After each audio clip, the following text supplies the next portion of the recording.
This is My People Bible Reading, Part 183, the book of Matthew, and we'll finish Matthew starting on chapter 24. We'll probably read most of it, starting with 24 and just detailing the importance of what this means. It reads, Yeshua left the temple and was walking away when his disciples came up to him to call his attention to its buildings. "And do you see these things?" he asked. "I tell you the truth. Not one stone here will be left on another. Everything will be thrown down." Comment. Here we read that Yeshua will respond to the question of his second coming, the end of the age.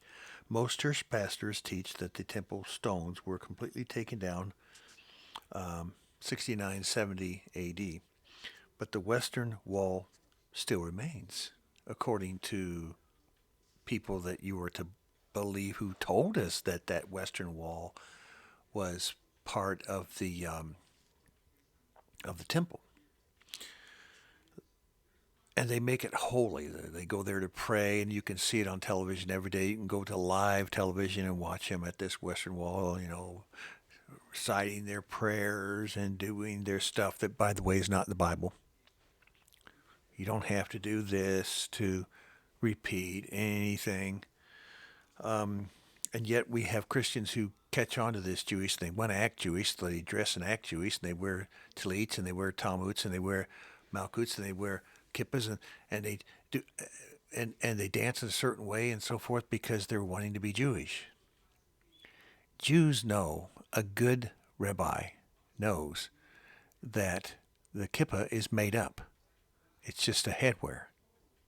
It is not what was worn during the time of Yeshua. Yeshua didn't wear a kippah. And he didn't wear these tallits. Did not wear tallits as we wear them today on the four corners. We have no four corners on our rear end.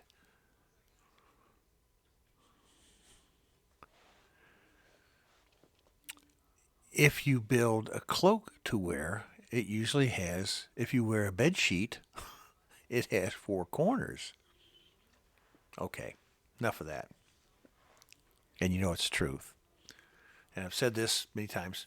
For hundreds and hundreds and hundreds of years, they were really tall.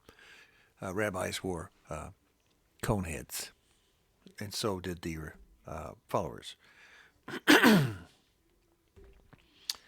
But the western wall still remains. Those stones still are on top of each other. This causes confusion for Bible readers, apologetics, defenders of the word.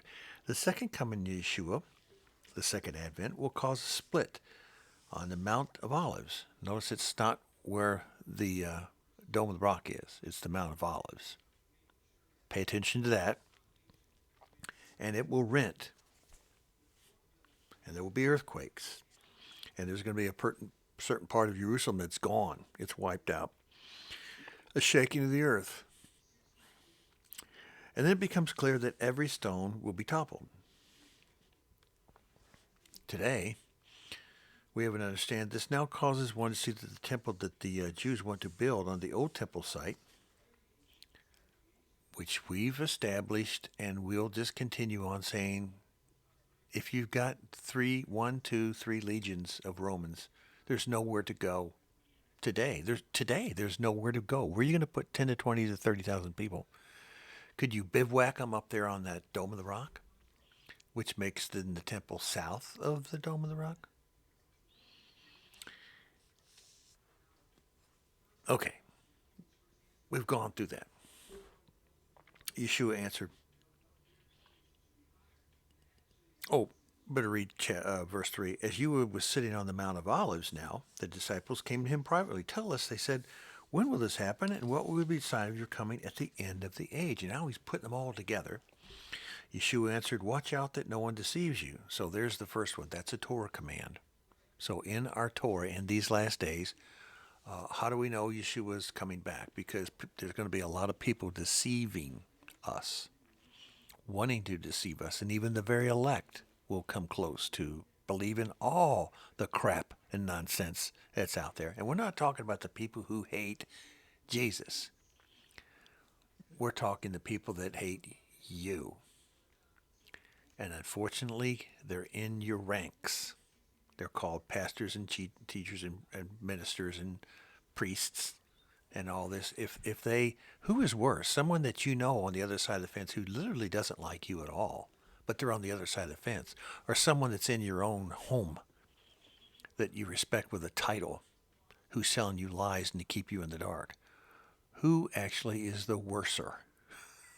Okay.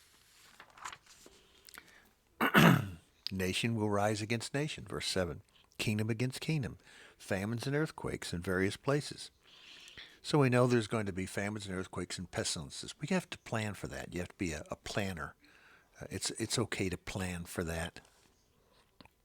And the other Christians say, you shouldn't have to. You should trust Jesus. Well, he's telling you, if Yeshua here is Jesus telling you, here's Yeshua telling you, all these are the beginning of birth pains. Then you will be handed over and to be persecuted and put to death, and you will be hated by all the nations because of me. Well, once again, and once again throughout the Bible, for those who say you won't be touched because you love Jesus, what did you just read? At that time, many will turn away from the faith and will betray and hate each other. Now, if you plan for the worst and hope for the best like I do, and it turns out better, praise Yah.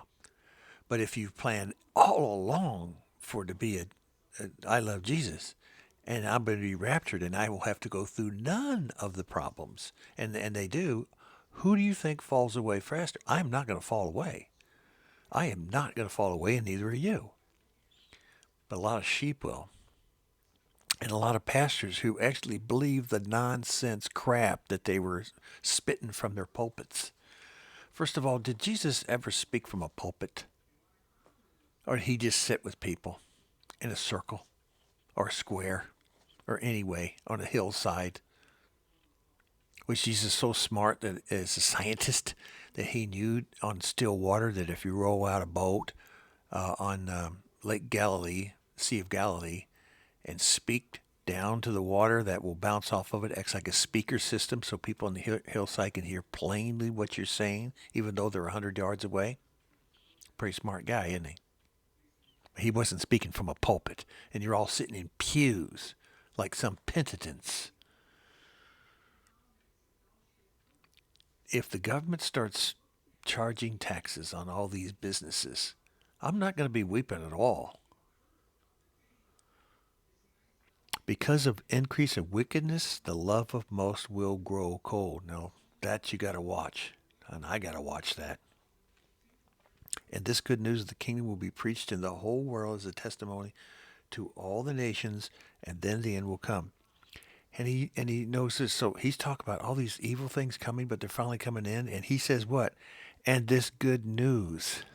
He calls it good news. So when you go out there and tell people the bad things coming, and you shouldn't be talking about bad things. You shouldn't be talking about all this prophecy stuff, and you shouldn't be reading the Bible. Don't read that the Bible. You're going to upset people. What did Yeshua just say? He said, and this good news. The good news is I'm coming. And inside of the good news is that I hope you're ready. It's good news. So yes, exact opposite of what preachers are doing on the pulpits. You're supposed to give this on the pulpit and let them have it. Just like they did in the 1900s, the 1800s, up until about 1943, 44, 45, and after that, it turned into happiness land.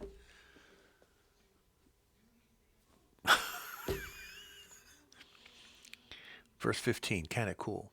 Listen to this. So this is Torah. So when you see standing in the holy place, where's the holy place? The abomination that causes the desolation. Somebody's going to come along and set up a treaty in peace for 7 years. And they're going to call that where he goes the holy place. Now, is that Yeshua? He's coming in his own name. His own name. He's not coming in Yahweh's name. He's coming in his own name. And he's not going to use the word Jesus because he's not the son of Zeus. He's somebody else. He's the Antichrist. He's coming in many names. Adolf Hitler, in my opinion, was an Antichrist. Joseph Stalin was an antichrist. Pol Pot of Cambodia was an antichrist. Do I need to name some more? Then let those who are in Judea flee to the mountains. Let no one on the roof of his house go down to take anything out of the house. Let no one in the field go back to get his cloak. In other words, move it. And by the way, this is all Torah. Pray that your flight will not take place in the winter. Now, we read that in Mark, didn't we? Remember that in Mark? The point about the abomination is this. He's going to allow certain things to take place.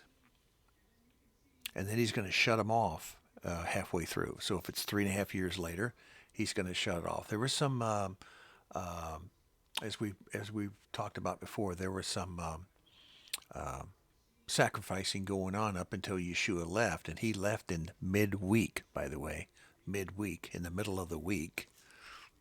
So it's kind of like a foreshadow what's coming. And so who else is going to screw things up in the middle of the week? The Antichrist. He's going to repeat it. Except what's he going to do this time? The way I look at it is this. The biggest abomination. What is the biggest? Because it doesn't say the abomination of desolation. What is the abomination of desolation? What could you do to that area to make it evil as can be? By, number one, claiming that you are God. Number two, claiming that you are the Antichrist, or the Christ, who's really the Antichrist. Deceiving people, deceiving many as God. Number three, doing what was eliminated by Yeshua, dying on a tree, dying on a pole. What did he die? He died to remove the condemnation of sin for breaking Torah. He took us away. We're not under that law anymore. We're not condemned because we break Torah. But we are responsible to stand on it. But we're not condemned for breaking it. Blood sacrifice. Blood once and for all. Yeshua died on the cross. That blood spilt out. That was once and for all. And for someone to come along later on and claim to be him and sacrifice and use a bloody sacrifice, because that's the way they did it back in those days with the Sadducees, the Pharisees, all that in the temple, which ended in 70 AD because there was no temple. That is the biggest abomination of desolation I could possibly think of. You just slapped Yahweh in the face and his son. A pig slaughtered and all this other stuff means nothing compared to what you just did to the Son of the Father. And that's how we end the book of Matthew. The good news.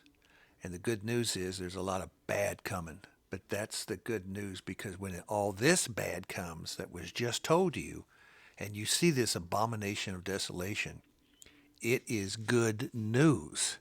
You who have persevered to the end, which was a Torah command in the new covenant, look up, for your Redeemer draweth nigh. And now do you understand why I've spent going on 20 years putting this Bible together, and now in just 15-minute segments to give to you?